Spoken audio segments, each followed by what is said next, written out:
Podcast Network Asia.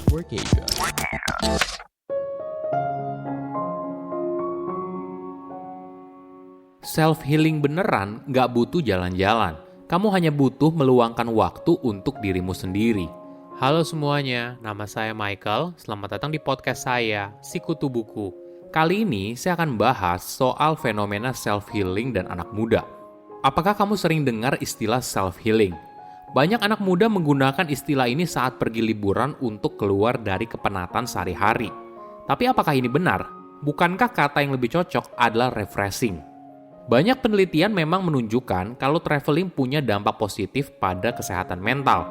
Namun perlu dipahami, pergi sejenak dari kenyataan tidak berarti kalau semua masalah kamu akan hilang. Namun yang terjadi, traveling membantu pikiran kamu kembali segar dan melihat hidup dari perspektif yang lebih jernih.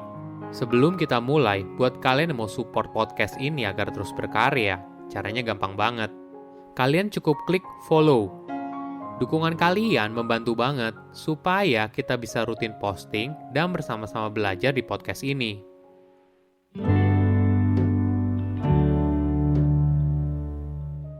Kata self-healing mungkin sudah familiar di telinga anak muda. Apalagi di media sosial, kita pasti sering melihat tagar self-healing di postingan netizen. Skenarionya gini, aduh capek kerja nih, kayaknya saya butuh self-healing deh.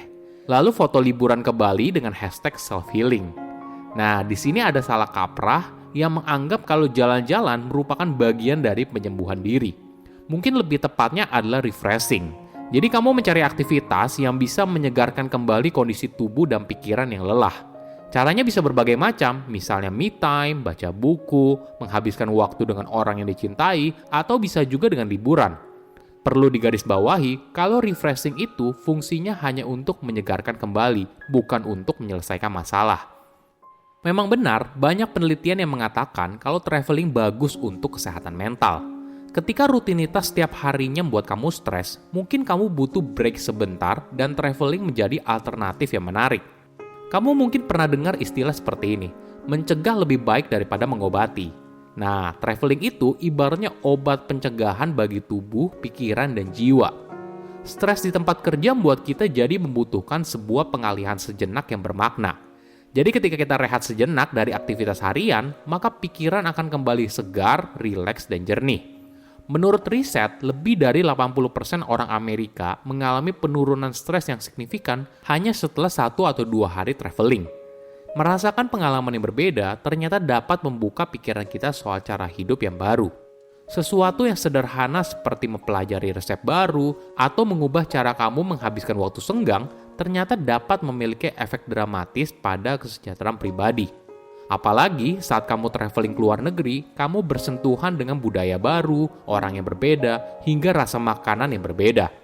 Menariknya, traveling tersebut tidak perlu harus nyaman dan tidak ada masalah apapun. Mungkin saja terjadi hal yang tidak terduga.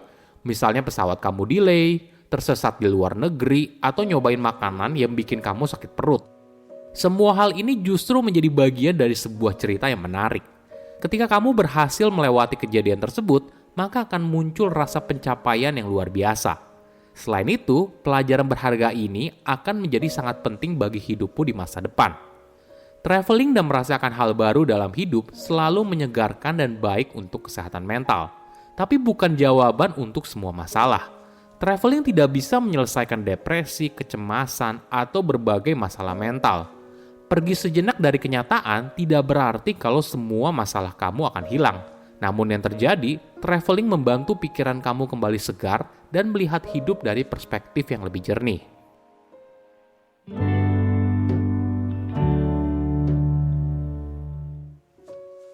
Nah, sekarang coba saya bahas apa sih artinya self-healing. Self-healing adalah kondisi di mana kamu menyembuhkan diri yang sakit. Bisa berhubungan dengan kesehatan mental atau fisik. Penyembuhan diri bukanlah istilah yang umumnya digunakan dalam penelitian psikologis. Namun biasanya proses penyembuhan diri dari hal-hal seperti trauma, depresi, kecemasan, dan stres. Menariknya, untuk melakukan self-healing, kamu nggak butuh jalan-jalan. Kamu hanya perlu meluangkan waktu untuk diri kamu sendiri. Nah, ini ada beberapa tips yang bisa kamu coba. Pertama, penyembuhan diri dengan cinta kasih. Kadang kita selalu bersikap terlalu keras pada diri sendiri. Kita marah pada diri kita sendiri ketika kita gagal melakukan sesuatu dalam kondisi sakit dan sebagainya. Namun bersikap keras pada diri sendiri tidak akan membawa kebaikan. Malah bisa menghambat proses penyembuhan di dalam tubuh dan pikiran. Cobalah mulai dengan menulis surat untuk dirimu sendiri. Tulis segala hal baik dan bagaimana kamu bisa membantu diri kamu di masa depan. Kedua, penyembuhan diri dengan tidur yang cukup. Tidur ternyata punya efek menyembuhkan.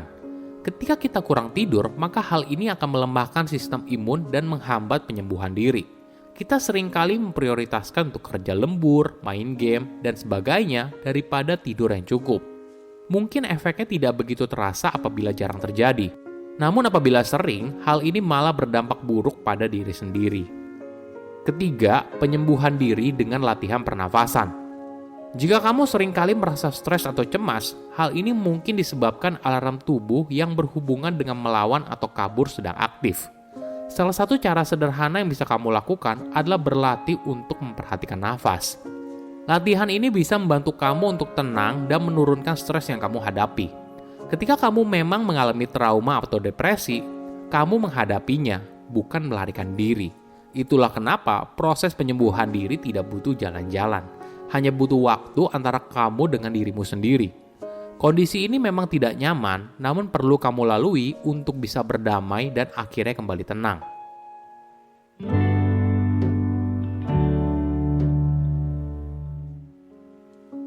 Mungkin alasan kenapa banyak anak muda yang salah kaprah soal self-healing, karena mulai dari generasi milenial ke bawah, mereka lebih perhatian dengan kesehatan, khususnya kesehatan mental. Pada tahun 2015, menurut riset Pew Research Center, milenial merupakan generasi yang lebih perhatian untuk merawat diri daripada generasi sebelumnya. Mereka menghabiskan 2 kali lipat untuk perawatan diri, seperti daftar ke pusat kebugaran, rencana diet, terapi, dan sebagainya. Bagi anak muda sekarang, kesehatan bukan lagi sesuatu yang sifatnya lip service, namun mulai diterapkan dalam kehidupan sehari-hari. Tidak heran ketika mereka merasa penat melakukan aktivitas sehari-hari, mereka jadi beralih pada liburan untuk self-healing. Apalagi ditambah dengan perkembangan media sosial, kita mungkin saja jadi ikut-ikutan karena orang di sekitar kita menggunakan kata self-healing ketika mereka jalan-jalan. Oke, apa kesimpulannya? Pertama, salah kaprah soal self-healing. Ada salah kaprah yang menganggap kalau jalan-jalan merupakan bagian dari penyembuhan diri. Mungkin lebih tepatnya adalah refreshing. Jadi kamu mencari aktivitas yang bisa menyegarkan kembali kondisi tubuh dan pikiran yang lelah.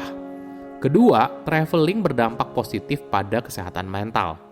Stres di tempat kerja membuat kita jadi membutuhkan sebuah pengalihan sejenak yang bermakna. Jadi ketika kita rehat sejenak dari aktivitas harian, maka pikiran akan kembali segar, rileks, dan jernih. Ketiga, self-healing hanya butuh waktu dengan dirimu sendiri. Ketika kamu mengalami trauma atau depresi, kamu menghadapi masalah bukan melarikan diri. Itulah kenapa proses penyembuhan diri tidak butuh jalan-jalan. Hanya butuh waktu antara kamu dengan dirimu sendiri. Kondisi ini memang tidak nyaman, namun perlu kamu lalui untuk bisa berdamai dan akhirnya kembali tenang. Saya undur diri, jangan lupa follow podcast Sikutu Buku. Bye-bye.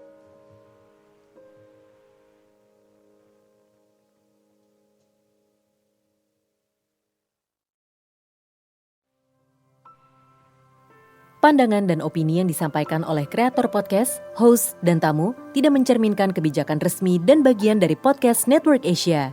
Setiap konten yang disampaikan mereka di dalam podcast adalah opini mereka sendiri dan tidak bermaksud untuk merugikan agama, grup etnik, perkumpulan, organisasi, perusahaan, perorangan, atau siapapun dan apapun.